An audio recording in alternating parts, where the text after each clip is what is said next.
Welcome back to Retirement News Online. And income planning is an important part of retirement planning because when you think about retirement, one of the most important considerations is how much income you're going to need in retirement.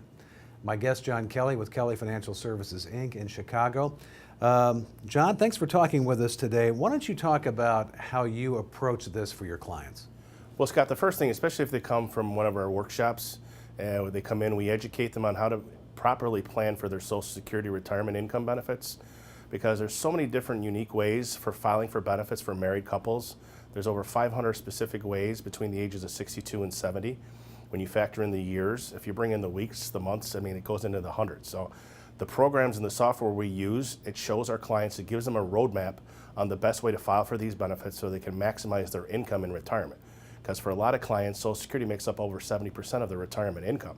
And most Americans choose the wrong option when it comes to filing for their benefits.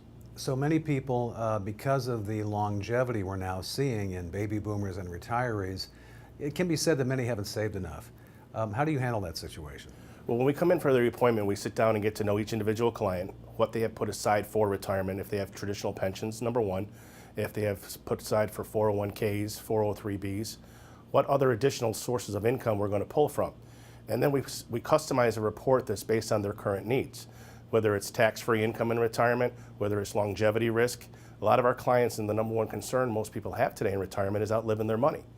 You know, so one thing we always say, and I read an article years ago in Bloomberg, it said if you retired today at 65 with $1 million, if you take 5% out a year for income and 3% for inflation, there's a 90% chance that you will not run out of money by age 90. Well, that's pretty good.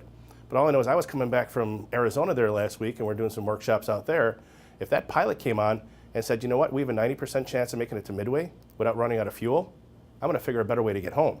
And that's what we customize for our clients. We'll show them how they might run out of fuel as far as their asset, but they'll never outlive their income. So with all the people that you see every day, what are some common misconceptions that you run into? Well, the biggest thing I think people have today is trust and lack of trust and where to go. I mean, we sit down with our clients in our office, we try to educate them and show them the different options that are available. And I think that's one of the good things about working with a fiduciary firm. We have our client's best interests at heart. So there's different roads that we can go down with a client depending on what their concerns are, what their needs are, and what their family situation is. Everybody's needs are different. So that's why, I mean, we do hundreds of workshops across the Chicagoland area every single year, and we basically focus on education. It's not about pushing a product, it's not about this, that, or the other. It's showing what we can do for our clients, because keep in mind, there's no such thing as one size fits all for our firm. Everybody's needs are different, and we try to tailor a plan that fits their individual needs, make sure they're comfortable with it, they understand it, and educate them. Then they can make an informed decision. Hey, John, thanks so much. Thanks for having me, Scott. And thanks for watching Retirement News Online.